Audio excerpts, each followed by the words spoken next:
corazón, siempre estar cerca de ti. Poder para predicar el Evangelio. Poder para predicar el Evangelio. Ese es el título del mensaje de hoy. Hace 8 días iniciamos con la serie del libro. Y los que vinieron, no sé si se acuerdan que hace 8 días estudiamos los 5 primeros versículos del libro de Hechos de los Apóstoles y hablamos sobre la importancia del Espíritu Santo en la vida del creyente. ¿Sí recuerdan? Sobre la importancia del Espíritu Santo. ¿Recuerdan que el texto central de hace 8 días fue que Jesús les dijo a ellos que no se fueran de Jerusalén hasta que no recibieran la promesa del Padre? Y Jesús hizo énfasis en no salir de Jerusalén hasta que recibieran el Espíritu Santo. Y hace 8 días vimos por qué era importante que ellos no se fueran. Y la obra del Espíritu Santo en el corazón del creyente. Recuerdan que hablamos que Él es el que convence de pecado, de justicia y de juicio, que Él es el que nos enseña y nos guía a toda verdad. Así que hace 8 días nos centramos en hablar un poco en la obra del Espíritu Santo en el corazón del creyente. Hablábamos que Él es el consolador, que Él es quien nos guía, nos sostiene, que Él es quien nos ayuda a perseverar en el camino de la fe y que Él es el que nos ayuda a testificar. Bueno, hoy en los versículos que siguen, hoy vamos a hablar sobre la importancia del Espíritu Santo, pero esta vez en la misión de la iglesia, porque básicamente estos versículos hablan de eso, sobre la importancia del Espíritu de Dios en la misión de la iglesia, en la tarea de predicar el Evangelio a todas las naciones. Hoy vamos a hablar sobre la promesa de ser vestidos con poder para ser testigos fieles a la palabra del Señor. Y vamos a ver 3 grandes verdades en estos 5 versículos. Vamos a ver 3 grandes verdades que el Señor enseña hablando allí con sus discípulos. Bueno, la primera verdad que vamos a estudiar en esta noche es que el reino de Dios, escuchen, no se trata de nosotros. El reino de Dios no se trata de nosotros. Miren el versículo 6 al versículo 7. Entonces los que se habían reunido, acuérdense que el Señor estaba dando instrucciones antes de partir al cielo, está diciéndole no se vayan de Jerusalén, los pongo en el contexto, sobre todo a los que no estuvieron, no se vayan sin que reciban el Espíritu Santo, no se vayan a ir. Y luego sigue el versículo 6, entonces los que se habían reunido los discípulos le preguntaron al Señor, diciendo, Señor, ¿restaurarás el reino a Israel en este tiempo?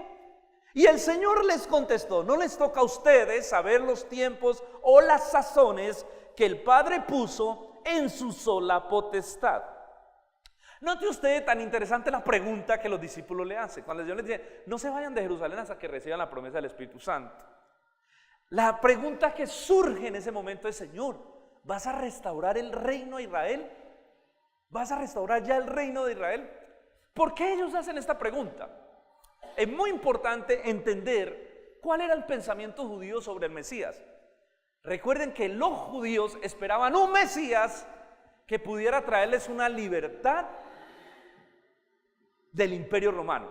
¿Soy claro? Eso yo lo he explicado en algunos. Es decir, el Mesías que los judíos esperaban, y por eso no creyeron en Jesús muchos, es porque los judíos esperaban un líder político y religioso que pudiera librar a los judíos del cautiverio que venían trayendo del Imperio Romano. Es decir, que ellos pensaban que el Mesías iba a traer libertad e iba a restaurar el reino de Israel. Por eso ellos le hacen esta pregunta y le dicen, Señor, ¿vas a restaurar el reino de Israel? ¿Vas a traer libertad a Israel en este tiempo? Ahora, parece que los discípulos también tenían ese concepto. Los discípulos, al ser judíos, ellos tenían la esperanza de que Jesús iba a traer libertad a Israel del sistema romano. Iba a liberarlos. Y esa fue una de las cosas que ellos como que todavía tenían ahí en su mente. Y fue una de las cosas que los desanimó cuando Jesús murió. Es decir, porque ellos se adhieren al movimiento de Jesús buscando que Él trajera esa libertad. Pero resulta que aquel que les prometió esa libertad del Imperio Romano, supuestamente, que eran el Mesías que había en la mente del judío, murió en una cruz. Y cuando muere, por eso los discípulos se desaniman. ¿Por qué les digo esto y de dónde saco estas conclusiones? Cuando uno ve que ellos están caminando con Jesús, que van camino de Emaús, ustedes recuerdan que al Señor se les aparece camino a Emaús después de morir, y el Señor empieza una conversación con ellos. Usted lo puede buscar en su casa. Jesús les pregunta, eso está en Lucas capítulo 24, se lo voy a leer a ustedes, Lucas 24 del 19 al 21, camino a Emaús. Jesús les pregunta, ¿qué es lo que ha pasado? Les preguntó, lo de Jesús de Nazaret, que era un profeta poderoso en obras y en palabra delante de Dios y delante de todo el pueblo. Y los jefes de los sacerdotes y nuestros gobernantes lo entregaron para ser condenado a muerte y lo crucificaron. Miren el versículo 21, lo que ellos dicen. Pero nosotros abrigábamos la esperanza de que Él redimiría a Israel. Es más, ya hace 3 días que todo esto sucedió. Soy claro, vemos cómo ellos también tenían la misma concepción de un judío, de que Jesús iba a traer una libertad al pueblo, al imperio. Por eso se desaniman y cuando están hablando con Jesús le dicen, tú no sabes, nosotros esperábamos, teníamos la esperanza puesta en que ese Jesús que murió hace 3 días iba a ser el libertador del pueblo. Pero miren, murió hace 3 días y no ha pasado nada. Eso es muy importante, hermano, para que usted pueda entender por qué los judíos no creen en Jesús. Porque Jesús no era el Mesías que ellos esperaban. Ellos esperaban un líder político. Pero viene alguien que nace en un pesebre, que es hijo de un carpintero, a decir que él es el Mesías. Entonces eso choca contra su pensamiento. Y parece que los discípulos como que no lo habían cogido bien. A mí lo que me sorprende es que ellos estuvieron 3 años con el Señor. Ellos estuvieron 3 años caminando con el Señor. Y cuando el Señor se va a ir para el cielo, todavía siguen con la misma inquietud. Señor, y entonces, ¿cuándo es que vas a restaurar el reino de Israel? ¿Cuándo es que nos vas a liberar de la opresión del imperio romano? Pero para Jesús, ahora Jesús no les dice que él no va a restaurar el reino, porque el reino de Israel será restaurado cuando el Señor regrese por segunda vez. Pero para Jesús el reino de Dios, más importante que liberarlos de la esclavitud del imperio romano, era liberarlos de la esclavitud del pecado. En eso consiste realmente el reino de Dios. Pero cuando ellos iban de camino a Emaús pasó algo muy bonito. Ustedes recuerdan que el texto dice que Jesús les abrió el entendimiento para que pudieran entender las escrituras y empezó desde Moisés a hablarles acerca del evangelio. En ese momento, camino a Emaús, el Señor empezó a aclararles. Después de su resurrección, el Señor empieza a aclararles más el evangelio. Y cuando viene el Espíritu Santo sobre ellos, ellos empiezan a entender realmente de qué se trata el asunto. Ahí es donde uno ve la obra sobrenatural del Espíritu Santo. Y es que el asunto del evangelio de Dios solamente se puede comprender si es por el poder y la guía y la enseñanza del Espíritu Santo, cuando Él abre nuestro entendimiento para entender realmente de qué se trata el evangelio, hermanos. Jesús venía a establecer su reino sobre la tierra. Su bendición ya no estaba limitada solo a un pueblo, al pueblo de Israel. Ahora también los gentiles, usted y yo que no somos del pueblo de Israel, entrábamos a ser parte de la promesa de Dios, del establecimiento de su reino. Permítame leerles algo. ¿Y por qué les estoy hablando de todo esto? Porque es que la pregunta que ellos le hacen suena un poco egoísta, como bueno, ¿y cuándo es que nos vas a restaurar el reino de Israel a nosotros? ¿Cuándo es que vas a hacer aquello que nosotros estamos esperando realmente que hagas? Y es que a veces nosotros pensamos que el reino de los cielos se trata de nosotros. A veces nosotros pensamos, hermanos, tenemos la idea de que el reino de Dios es solo para beneficio personal. Y hay mucho creyente hoy en día que tiene una idea distorsionada y equivocada de lo que se trata realmente el evangelio, y pensamos que hacer parte del reino de los cielos es solo para buscar beneficio personal. Dios bendecirá mis proyectos, que Dios bendecirá mis planes, que Dios bendecirá mis metas, que Dios bendecirá mis sueños. Pero no entendemos que ahora hemos sido redimidos y pasamos a ser parte de los sueños y del propósito redentor de Dios con la humanidad. ¿Soy claro? Ahora, más importante que nuestros sueños, que nuestros proyectos, es que ahora que hemos sido redimidos, todo lo que somos y todo lo que tenemos vive para la gloria de Dios. Y necesitamos entender eso. Para mí ese es el meollo del asunto de por qué muchos cristianos no pueden lograr vivir para Dios, y por qué hay mucha gente que vive un evangelio antropocéntrico o egocéntrico, pensando en sus sueños, pensando en sus planes. ¿Y cuándo es que me vas a restaurar mi familia? ¿Y cuándo es que me vas a restaurar esto? ¿Y cuándo es que? Y viven pensando solo en sus planes, Pero cuando nosotros entendemos realmente de qué se trata el Evangelio, tenemos que entender que el Evangelio no se trata de nosotros, que se trata de la gloria de Dios y que se trata del reino de Dios, y que ahora todo lo que somos gira en torno a establecer el reino de Dios. Nuestra familia gira en torno a establecer el reino de Dios, nuestra carrera gira en torno a establecer el reino de Dios, nuestros negocios giran en torno a establecer el reino de Dios. Esto ya no es un evangelio antropocéntrico. Fuimos redimidos para nosotros entrar a ser parte de los propósitos y de los proyectos de Dios. Ahora empezamos a morir a nosotros mismos para ser parte de esta gran misión de Dios sobre la tierra, y es establecer su plan y su propósito. Ahora entramos a ser parte de ese sueño. Y Jesús reprende el egoísmo de los discípulos. Mire lo que les dice en el versículo, ahí mismo en el versículo, les dijo: no les toca a ustedes saber los tiempos o las razones o las sazones que el Padre puso en su sola potestad. Y es bien interesante porque uno ve que aquí hay una reprensión. Siempre me tomo el agua con la tapa. Siempre me pasa.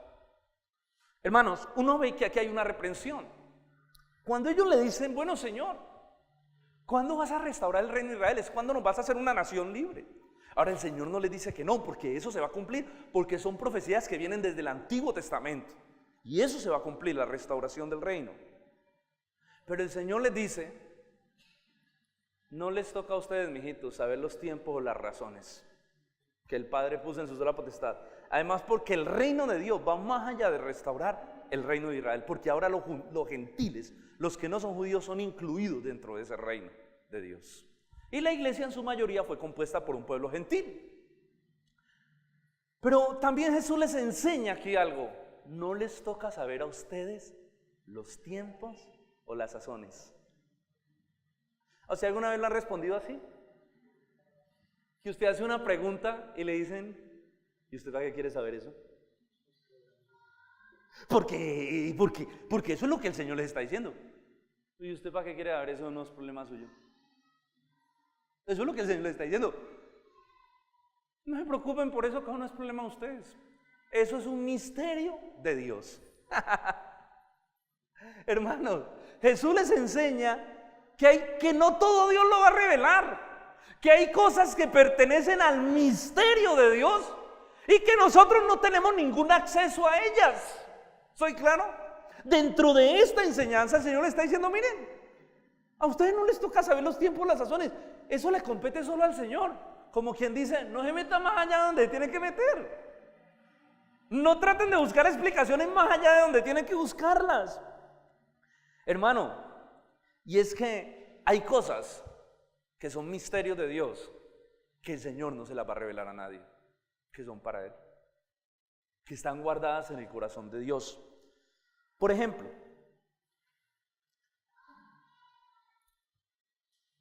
¿cuándo regresará Cristo? ¿El Señor reveló eso? ¿Cuándo regresará el Señor? ¿Cuándo regresará Cristo? ¿Cuándo será el rapto de la iglesia? Es un misterio. Es un misterio que le compete solo a Dios. Así como el Señor le está diciendo: vea, hay cosas que le competen única y exclusivamente al Señor, y que es mejor que ni indaguen, porque a Dios no le ha placido revelar eso. Y es que si a Dios le complace no revelar cosas, pues Él es Dios. Ustedes recuerdan que Pablo dice que Él fue arrebatado al tercer cielo y que escuchó cosas y supo de cosas que no le fue permitido revelar. Imagine, Pablo, que escribió casi el 70% del Nuevo Testamento, y Dios le reveló a Pablo cosas allá en el tercer cielo que él mismo dijo: a mí me es prohibido hablar de este tema, porque el Señor me dijo: mi hijo, eso es para usted. Si Dios quiso regalarle eso privado a Pablo, allá Él es Dios, y Él, como Dios soberano, Él tiene el derecho de reservarse las cosas que Él quiere. ¿Cuándo regresará Cristo? ¿Por qué digo esto? Porque es que hay mucha especulación.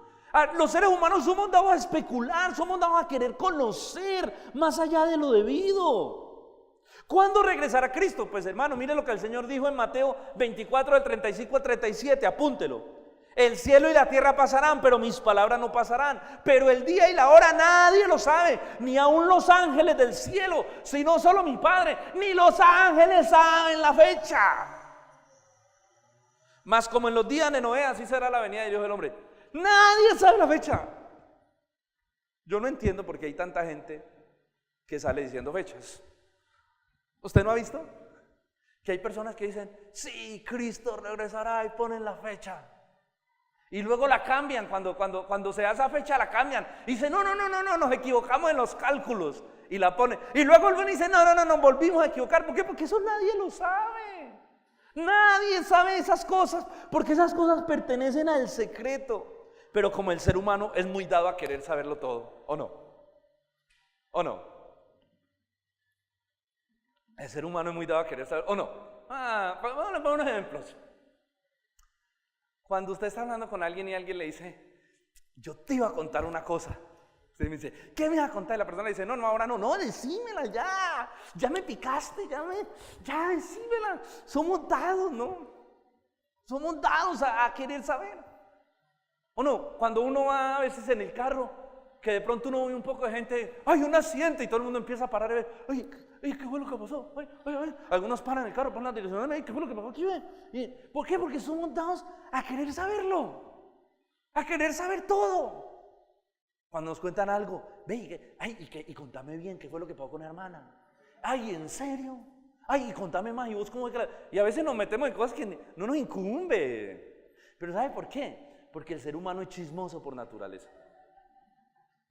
Somos chismosos por naturaleza, nos encanta.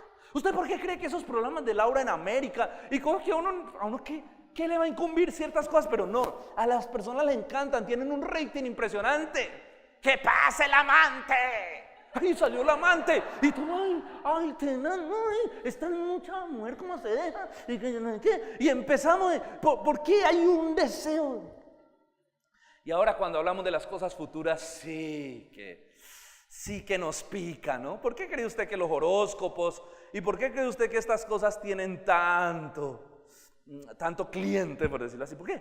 Porque hay un deseo en el corazón humano de chismosear sobre el futuro, de querer saber qué es lo que va a pasar. Entonces somos chismosos por naturaleza, eso está en nuestra naturaleza caída. Nos gusta meternos donde no nos han llamado, ¿sí o no? Y a veces por meternos donde nos han llamado salimos crucificados. Yo sabía que yo no me tenía que meter ahí. La especulación en la vida espiritual es peligrosa. Porque queremos entrar a saber cosas que Dios no quiso revelar. Si a Dios no le plació revelar la fecha cuando Cristo volvería, pues a Él no le plació y punto. Ni busque porque no la va a encontrar. Hay gente que empieza, Juan 6:16, Mateo 6:33, 7 por 6, 54, regla de 3. Y en serio, yo escucho una gente que hace unas locuras para hallar fechas y códigos y cosas. Pero vení, si a Dios no le plació revelar algo es porque a Él no le plació. En estos días me hicieron una pregunta, pastor, ¿usted qué opina de la gente que ha ido al infierno y ha visto tantas cosas? Entonces uno me pone a escuchar los cassettes, ¿no? Del niño que fue al infierno, del señor que fue al infierno, del vigilante que fue al infierno, del policía que fue al infierno, porque hay un poco que han ido al infierno y todos llegan contando una historia diferente. Entonces cuando uno lo escucha a todos, uno queda más confundido. Y dice, uy, vení, ¿cuál de todos está diciendo la verdad? ¿Qué es lo que real? Hermano, no especule, escuche. Si usted quiere saber cómo es el infierno, cómo es el cielo, vaya a la Biblia, que lo que está escrito es la verdad. Más allá de eso es especulación, porque si Dios hubiera querido revelarle a usted más detalles del cielo, del infierno, lo hubiera revelado en la palabra. No tendría después de estarse llevando gente. Como que dice el Señor, ay, me faltó algo por apuntar en la Biblia, venga, me traigo uno para que vaya y cuente. No, es que, pero como nos fascina la especulación, y las cosas místicas, misterios, mira hermano, el error viene por la falta del entendimiento de la Escritura. El error viene por la falta, la especulación viene por la falta. Hay cosas que Dios dijo, esto es mío y punto, y ya. Deuteronomio 29, apúntelo. Las cosas secretas pertenecen a nuestro Dios. Ya. Las cosas secretas pertenecen a nuestro Dios, mas las cosas reveladas nos pertenecen a nosotros y a nuestros hijos para siempre, a fin de que guardemos las palabras de toda esta ley. Es decir, lo que Dios ha revelado sí nos pertenece a nosotros, nos lo dio a conocer, es para nuestro conocimiento, es para nuestra información, es para nuestra transformación. Pero si Dios no quiso revelar algo, no lo quiso revelar, no le busque más, punto. La Biblia es suficiente. No tenemos que tener en la Biblia y un poco de revelaciones extras para ver si es que no, es que lo que Dios no quiso revelar, pues no lo quiso revelar. Mire, Dios reveló en la Escritura lo suficiente para la salvación del hombre, lo suficiente para la santificación del hombre. A mí me da risa a veces que hablo con hermanos y uno trata de enseñarle a la gente que Dios habla a través de su palabra, que la palabra de Dios más segura y más confiable es la Biblia. Porque hay gente que siempre está esperando una revelación extra. Pastor, es que Dios no me ha hablado. Mira, pastor, yo la verdad es que yo lo que hemos explicado siempre en ejemplo, yo me quiero cuadrar con esta chica porque, no sé, pero estoy esperando como una revelación de Dios. Y ella es cristiana. No, pero yo estoy esperando. Entonces, si no es cristiana, pues ya está escrito, ¿no? Unáis en yugo desigual con los incrédulos, ya. Entonces, la falta de conocimiento de la Escritura nos lleva a especular en terrenos peligrosos que nos pueden llevar al error. Entonces, si tú no sabes lo que está escrito, tienes un gran peligro y un gran riesgo, porque tú no conoces la voz de Dios. Y tus emociones te pueden hablar. Y muchas otras voces pueden llegar. Cuando la voz de Dios no es clara, nuestros oídos están abiertos a cualquier voz del error. A cualquier voz del error. El Señor le dice a los discípulos, vean, ¿saben qué? Aprendan una cosa de ahora y para siempre. Lo que el Padre puso en los tiempos y las razones que Él puso en su sola potestad, Él no se lo va a revelar a nadie. Eso es de Él. Lo que Dios les place revelar es para ustedes. Cuando Dios va a restaurar el reino de Israel, les dice, a ustedes no les toca. No piensen en eso. Más bien piensen en lo que tienen que hacer ahora, de ahora en adelante. Y aquí es donde viene el asunto. Lo segundo, la segunda verdad que nos enseña el texto, allí dentro de esa misma secuencia, es que el Señor dice, miren, yo me encargaré de restaurar el reino de Israel, es lo que les dice. ¿Cuándo? No se preocupen que eso va a suceder en el momento que Dios tiene en sus planes. Por ahora, la segunda verdad es esta, ustedes me serán testigos, y en eso se tienen que concentrar. Y me seréis testigos, miren el versículo 8, pero recibiréis poder cuando haya venido sobre vosotros el Espíritu Santo, y me seréis testigos en Jerusalén, en Judea, en Samaria y hasta en lo último de la tierra. Es decir, concéntrense en algo, mijito, venga, dejen de especular y de inventar tanta cosa, venga, concéntrense en algo, sean testigos en Jerusalén, en Samaria, en Judea y hasta lo último de la tierra. Esa tiene que ser la preocupación de la iglesia. No cuando en la fecha, cuando es que viene, sí, y si hacemos suma y si hacemos cuenta, no, venga, mientras viene, porque va a venir, dediquémonos a testificar, a hablar de Cristo, porque la tarea y la misión principal de la iglesia es testificar del Evangelio. Este versículo es el texto exegético de todo el libro. Y recibiréis poder cuando haya venido sobre vosotros el Espíritu Santo, y me seréis testigos en Jerusalén, en Judea, en Samaria, hasta el último de la tierra. Este es el corazón del libro de Hechos. Este versículo es el corazón, el mensaje. Si Hechos se pudiera resumir en un versículo, se resume en Hechos capítulo 1, versículo 8. Recibiréis poder cuando haya venido sobre vosotros el Espíritu Santo. La iglesia fue vestida con poder de lo alto. Cuando la iglesia recibe el Espíritu Santo, la iglesia recibe la capacidad para testificar en el poder del Espíritu Santo. La palabra griega que se utiliza en Hechos 1:8 es la palabra dunamis, que traducida al español es poder, y es de donde viene dinamita. En pocas palabras, el Señor le está diciendo, ya, no se preocupen por especular cosas, mitos. No me preocupen tanto por ustedes. Dedíquense a testificar, porque recibirán dinamita para que sean testigos fieles del reino de Dios. Tremenda palabra, ¿no? Recibiréis dinamita, poder de Dios. Porque la responsabilidad principal de la iglesia es predicar el Evangelio. ¿Cuál es la tarea fundamental? ¿Para qué Dios constituyó la iglesia?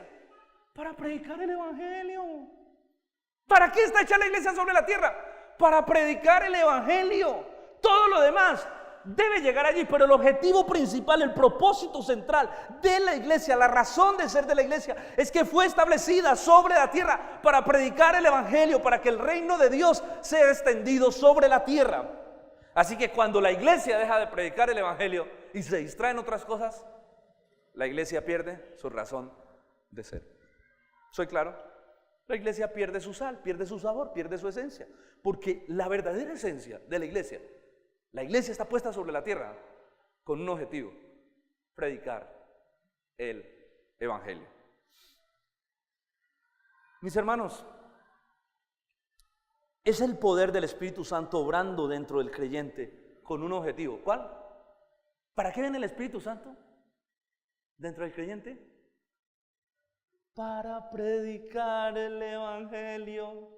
Y recibiréis poder, no se vayan de Jerusalén hasta que venga el Espíritu Santo. ¿Para qué? Para que me sean testigos en Jerusalén, en Judea, en Samaria y hasta lo último de la tierra. Es decir, que la razón principal por la que el Espíritu Santo viene sobre la iglesia es para predicar el evangelio. Es para que seamos testigos. Oiga, y si yo les explicara la palabra testigos, ¿de qué griego viene? ¿Cuál es la palabra original? La palabra original de testigos es mártires. Usted dice, me quedo con testigo. Me quedo con testigo. Eso de que me seréis mártires en Judea, Jerusalén, Samaria. Pero realmente en el lenguaje original, la expresión que el Señor usa es recibirán poder. Ustedes van a recibir dinamita. ¿Y por qué? Porque van a ser mártires por predicar el evangelio. ¿Cómo nos cambia la idea del texto, no? Y recibiréis poder. El poder es para ser poderosos. Venga, el poder es para que usted pueda aguantar el voltaje que viene contra usted por ser un predicador del evangelio. Del verdadero evangelio. Porque es que cuando usted predica el verdadero evangelio, usted lo que necesita es el poder de Dios respaldándolo. Porque usted se va a enfrentar a un mundo que es agresivo. ¿Por qué necesitamos el poder de Dios, del Espíritu Santo para predicar el evangelio? Porque predicar el evangelio es la tarea más compleja y más difícil que hay sobre la tierra. Nos convierte en mártires. ¿Y por qué nos convierte en mártires? Póngale cuidado. Primero, porque es una predicación que es difícil, porque es agresiva, ¿o no? Usted no se ha puesto a pensar. Predicar el evangelio es el mensaje más agresivo que uno puede darle a alguien. Porque es como, mire, usted todo el tiempo está pensando, ¿cómo le digo a esta persona que es pecadora? ¿Sí o no? O sea, el que predica el evangelio de verdad, el que sabe, no el que dice Dios te ama, tiene un plan maravilloso para tu vida, te va a bendecir, te va a prosperar, te va... No. Lo primero que usted está pensando cuando usted va a predicar el evangelio es, ¿cómo hago? Usted está con el taxista, usted va ahí, el taxista, ¿para dónde lo llevo? Y usted, llévame ahí, para el estadio, sí, va a jugar el Cali, ese Cali. Y usted va buscando cómo me le meto, para decirle que es pecador, porque eso es lo que usted va a llegar a la final. Entonces usted va hasta que usted llegue y le dice, ¿sabes qué? Tú sabes que tú eres pecador y Dios está enojado contigo y la ira de Dios está sobre tu vida, pero el Señor murió en la cruz del Calvario para perdonarte, así que tú tienes que proceder al arrepentimiento. Pero es que es un mensaje agresivo. Entonces, como es un mensaje agresivo, ¿no? ¿Qué es lo que necesita? Poder de Dios para que convenza, poder de Dios operando en ese lugar, porque es un mensaje agresivo. Mire, en estos días que estuvimos en un entierro, también me invitaron a predicar. Siempre que yo predico, en los entierros yo predico de arrepentimiento. Y yo empiezo, y yo era pensando, bueno, ¿cómo llego a decirle a todo este poco de gente, porque estaba lleno de eso, cómo llego a decirle que es pecadora? Señor, guíame. Hasta que uno, ¡tum!, llega el momento y uno le dice, ustedes son pecadores y ustedes están en condenación eterna. Si ustedes no se arrepienten, hermanos, la ira de Dios está sobre ustedes, ustedes van a condenar. Pero Cristo murió en una cruz y ¡tam!, uno les predica el mensaje y uno sale diciendo, ahora me van a tirar, pero... Y es el único mensaje que cuando usted lo predica, al final la gente le dice, gracias. Gracias por hacerme ver una verdad. Gracias porque lo que dijiste tocó mi vida y mi corazón. Pero no es uno. El único que puede tocar el corazón con el mensaje del Evangelio del Espíritu Santo. Porque es que es un mensaje muy agresivo. El Evangelio es un mensaje agresivo. Es decirle al mundo, la predicación de Pedro, que lo vamos a ver cuando lleguemos allá. Ustedes lo mataron y lo crucificaron. Y todos gritan, ¿qué tenemos que hacer para ser salvos? Eso es una obra del Espíritu Santo. Necesitamos poder porque es una predicación agresiva. Necesitamos poder porque el mundo odia a Dios. ¿Por qué necesitamos poder del Espíritu Santo? Su convicción, su presencia cuando predicamos. Porque el mundo odia a Dios. Porque el mundo no quiere a Dios.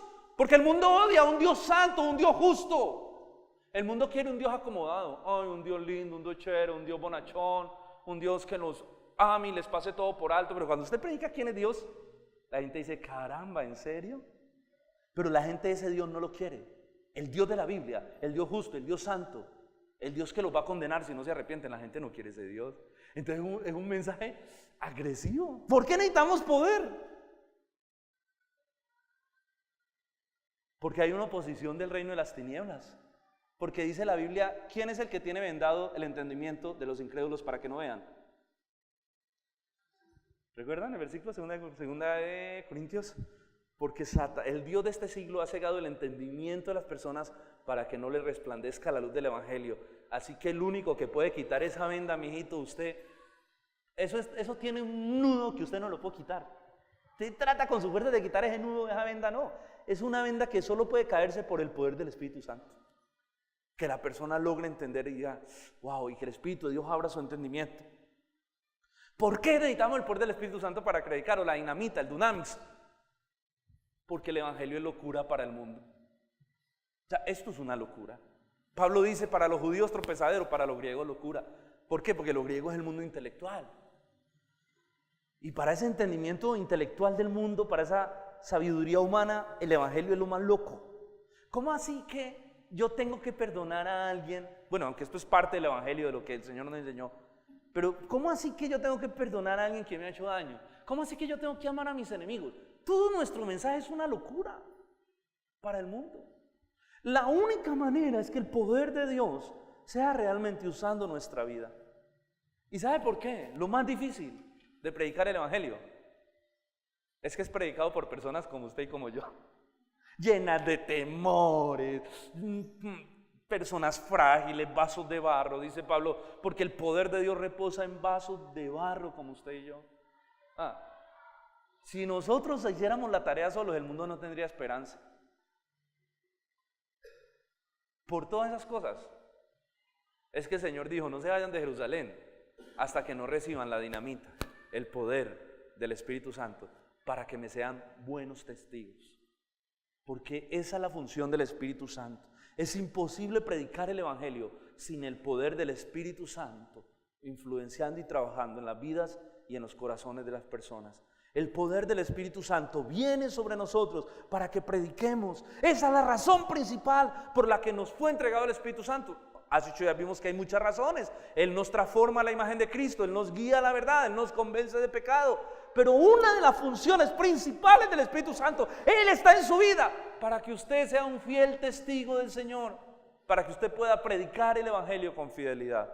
Hermano, los dones, las habilidades, el carácter de Cristo, todas las cosas que el Espíritu Santo hace en nosotros, lo hace con el fin de que seamos mejores testigos del evangelio. Toda la obra del Espíritu Santo en su vida está enfocada en una cosa: que usted sea un buen testigo del evangelio de Jesucristo.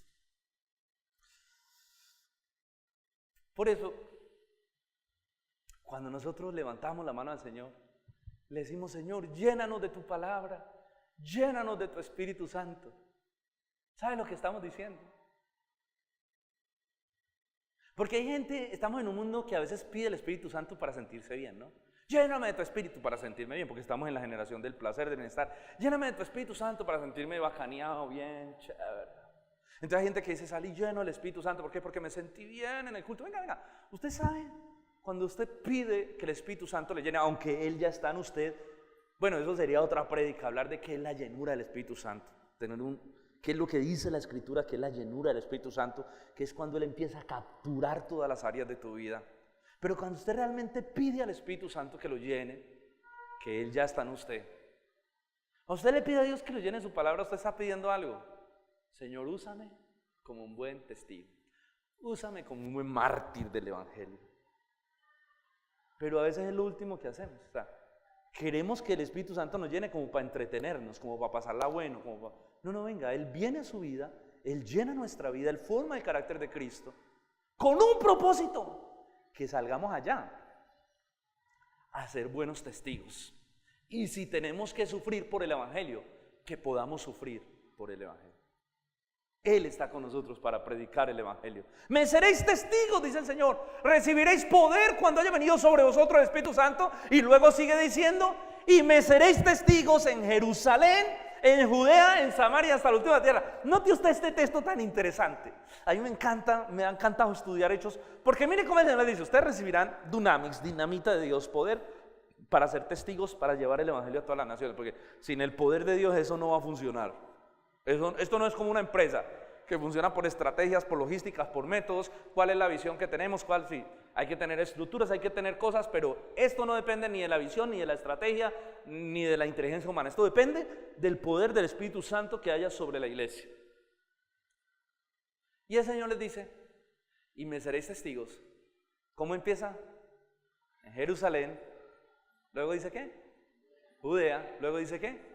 Samaria. Y luego, ¿nota usted la progresión? Jerusalén, Judea, Samaria y hasta el último de la tierra.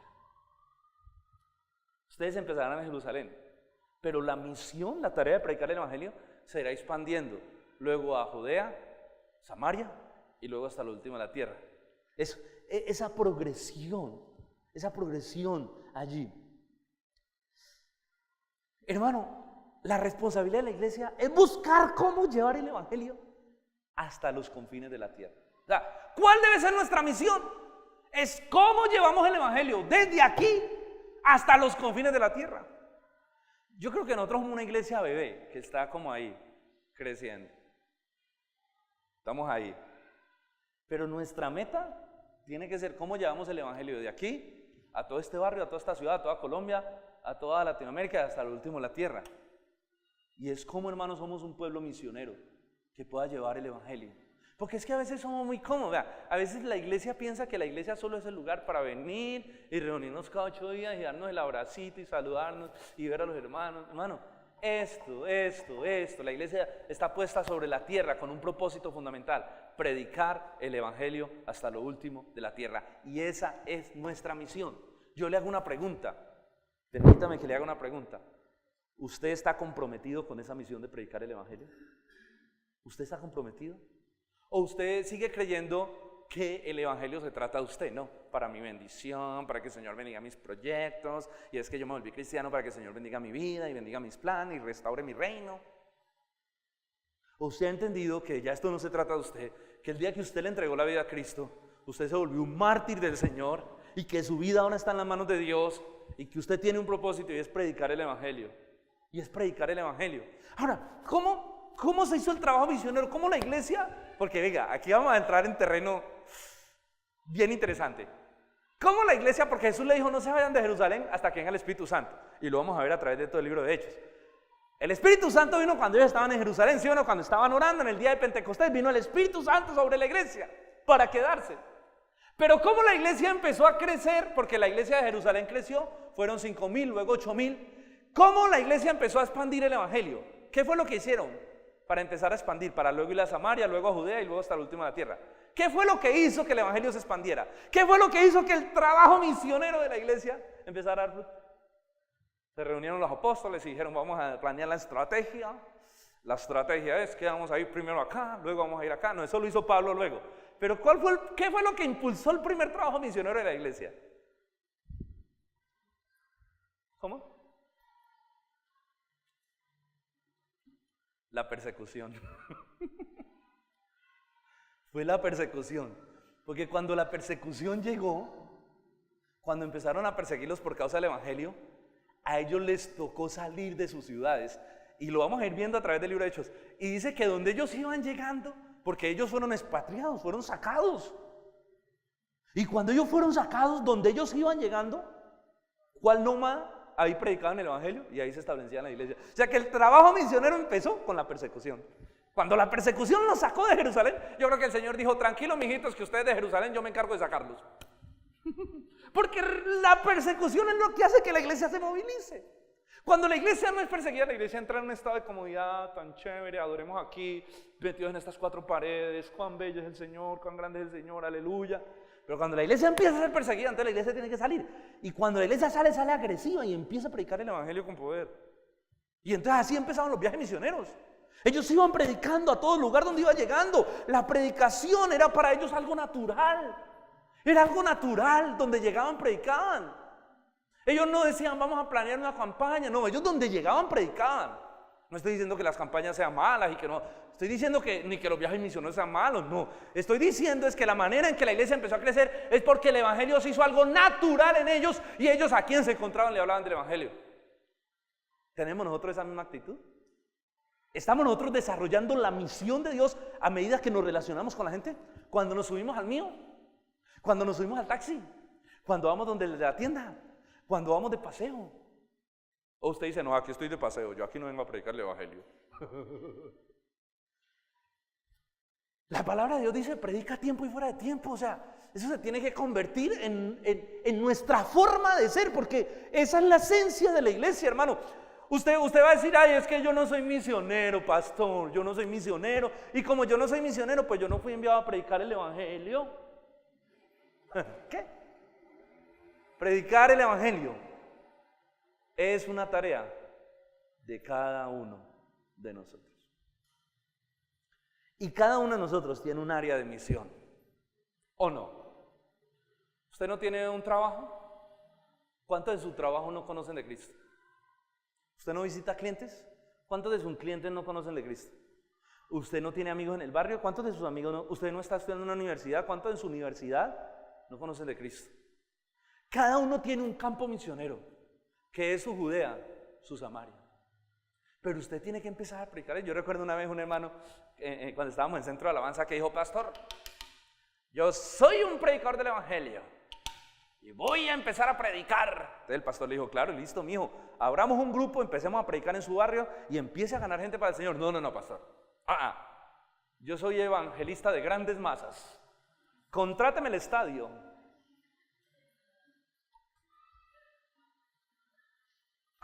Hagamos una campaña. Es que hay gente que tiene la idea de que predicar es montar una tarima, ir a un lugar y allí hacer un evento evangelístico. Bueno, eso es un evento evangelístico. Pero predicar el evangelio es una tarea cotidiana. Cotidiana. Donde usted va llegando y va predicando. Va llegando y va sembrando la semilla. Va llegando y va dejando la semilla. Va hablando de Cristo. Hermano, muchas veces nosotros no lo hacemos por temor. ¿Sabe? Una de las cosas por las que muchos cristianos no predican es porque, ay, qué miedo, ¿y yo qué digo? ¿Y yo qué hablo? Hermano, por eso nos fue dado el Espíritu Santo. Porque Él trae de nuevo cuando usted empieza a hablar el evangelio. Yo no sé si a usted le ha pasado, pero usted percibe que el Espíritu Santo empieza a poner las palabras, a traer los versículos. El que le gusta predicar sabe eso, sabe que empieza el Espíritu Santo, empieza y usted llega a su casa y dice, uy, ¿yo de dónde saqué todo eso? ¿Por qué? Porque la función del Espíritu Santo es precisamente traer a nuestra vida la palabra de Dios para ser expuesta de manera correcta y que la persona pueda ser convencida si está dentro de los propósitos de Dios. Recuerden, hermanos, que el Espíritu Santo nos fue dado para testificar de Cristo. ¿Y cómo termina el texto? Por último, la tercera verdad que vemos en el texto es que Jesús volverá. Miren lo que dice el versículo 9 y el versículo 10. Y habiendo dicho estas cosas, viéndolo ellos fue alzado y le recibió una nube que lo ocultó de sus ojos. Y cuando ellos estaban con los ojos puestos en el cielo, entre tanto que se iba, aquí que se pusieron junto a ellos dos varones con vestiduras blancas. Lo primero que aquí vemos en el texto es que cuando el Señor termina de hablar con ellos, dice que fue arrebatado y fue llevado al cielo en una nube, ¿verdad? Después de 3 años de predicar el evangelio, el Señor comisionó a la iglesia para que continuara su trabajo y Él partió. En pocas palabras, el Señor dijo, yo he acabado la obra. Mi pedazo fue hecho. De aquí para allá, les toca a ustedes. Escuche esto. La tarea del Señor ahora es nuestra. La tarea del Señor ahora es tarea de la iglesia. Es decir, que si nosotros no cumplimos la comisión de predicar el evangelio, nosotros no estamos, hermano, haciendo la obra que Cristo nos encomendó a hacer. Por eso es tan delicado. Y el Señor está allá. Antes de partir, en un diálogo que tuvo con los discípulos, dijo, me voy. Pero les conviene que yo me vaya, porque si no me voy, el Consolador no vendría. Pero me iré y me voy a preparar morada para vosotros. Como quien dice, vea, yo acabé. Yo ya hice lo que tenía que hacer. Prediqué, fui a la cruz. La tarea de ustedes, el Espíritu Santo va a venir para ayudarles a ustedes a terminar la tarea. Yo me voy allá, los espero. Voy a preparar morada, porque ustedes un día van a llegar donde yo estoy. Ahora, el Señor está en su trono reinando y guiando a la iglesia a completar su tarea, porque Él fue glorificado, y cuando Él resucitó, Él se coronó como rey, como vencedor, y Él está en su trono reinando, y desde allí el Señor Jesucristo, estamos hablando, está guiando la iglesia a completar su tarea y a completar su misión. Y yo estoy seguro de algo, la va a completar, porque Él es Dios y Él es soberano, y Él nos va a usar a nosotros. Él no nos dejó solos haciendo la misión. Él está con nosotros. Primero, porque es omnisciente, omnipresente, omnipotente. Segundo, porque nos dejó su Espíritu Santo. Y Él dijo: he aquí yo estoy con ustedes todos los días. Vayan por todo el mundo, prediquen el Evangelio. Y he aquí yo estoy con ustedes todos los días hasta el fin del mundo. O sea, nosotros no predicamos solos. Cada vez que predicamos, ahí está el Señor. Él está con nosotros. Él está supervisando, Él está guiando. ¿Usted qué? El Señor, miren, cuando le dé temor, digan: Señor, ayúdame. Quita este temor. Dame de nuevo para predicar el Evangelio. Y el Señor lo va a hacer. El Señor está direccionando, guiando la iglesia, apoyando el trabajo misionero de la iglesia. La iglesia está completando la misión de Cristo sobre la tierra. Y un día, el Señor de la mies regresará. Regresará. Miren el versículo 11. Dice que estos ángeles les dijeron: miren, el Señor fue arrebatado en las nubes, los cuales también le dijeron: varones galileos, ¿por qué estáis mirando al cielo? Este mismo Jesús que ha sido tomado de vosotros al cielo, así vendrá como ustedes le han visto ir. ¿Cuántos saben que el Señor vuelve? El Señor volverá. El Señor volverá. El Señor prometió que regresaría. El Señor prometió que regresaría por su iglesia. El Señor prometió que regresaría por su iglesia cuando completara la misión de predicar el Evangelio hasta los confines de la tierra. Apunte este texto, Mateo 24:14. El Señor dice: y será predicado este Evangelio del reino en todo el mundo, para testimonio a todas las naciones, y entonces vendrá el fin. ¿Cómo le parece? ¿Cuándo vendrá el Señor? No hay una fecha, pero sí hay algo que el Señor dice: será predicado este Evangelio en todas las naciones para testimonio a todo el mundo, y entonces vendrá el fin.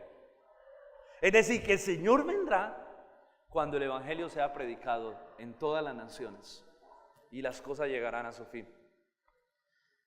Nuestra preocupación no debe ser en qué fecha regresará. Nuestra preocupación no debe ser en qué momento regresará, porque Él va a regresar. Nuestra preocupación tiene que ser que nos encuentre predicando el Evangelio y haciendo la obra de Dios, para que cuando llegue seamos bienaventurados. Mire lo que dice el mismo Mateo 24, pero ya más abajo, los versículos 44 al 46. Por lo tanto, también ustedes, dice el Señor, estén preparados, porque el Hijo del Hombre vendrá cuando nadie lo espera. ¿Qué pues? El siervo fiel y prudente. ¿Quién es pues el siervo fiel y prudente? Al cual puso su Señor sobre su casa para que le dé su alimento a su tiempo. Bienaventurado aquel siervo que cuando venga su Señor lo haya haciendo así. Tremendo. ¿Sabe qué está diciendo Jesús? Y será predicado este Evangelio en todos los confines de la tierra, entonces vendrá el Señor y vendrá el fin. ¿Y sabe qué está diciendo? Bienaventurado aquel siervo que cuando su Señor regrese lo halle predicando. Ahora, no quiere decir que es que lo tienes que encontrar pues en el momento preciso predicándole a alguien. Ay, ¿qué tal que? No. Lo que quiere decir, Señor, es que la misión de la iglesia esté ardiendo en su corazón. Un verdadero creyente es aquel que su corazón arde por la misión de Dios, por el establecimiento de Dios, del reino de Dios, por la extensión del reino de Dios. Está comprometido con eso, su corazón está allí en la tarea del Padre, está allí su corazón ardiendo por eso. Bienaventurado aquel hombre que cuando el Señor venga lo haya comprometido con la misión y no lo haya enredado en sus propias situaciones, sino que el Señor lo haya haciendo su obra. Bienaventurado. Conclusión. Hermano, necesitamos seguir haciendo la tarea. Necesitamos seguir predicando el Evangelio. Recuerde que para eso nos fue dado el Espíritu Santo. El Espíritu Santo no nos fue dado para entretenernos, como muchos piensan, o para hacernos sentir bien. El Espíritu Santo nos fue entregado con el fin de predicar el Evangelio hasta los confines de la tierra. Dios nos ha vestido con poder, no para nuestra gloria. Dios nos ha dado sabiduría, Dios nos ha dado su palabra, no para nuestra gloria, sino para predicar el Evangelio y para poder soportar toda la oposición que el diablo y el mundo pueda hacer cuando nosotros predicamos el Evangelio. No tema, porque usted y yo tenemos el poder del Espíritu Santo para predicar el Evangelio. Es Él quien nos guía para glorificar la obra de la cruz. Predique, Siempre estar cerca predique y predique. por la eternidad, Señor.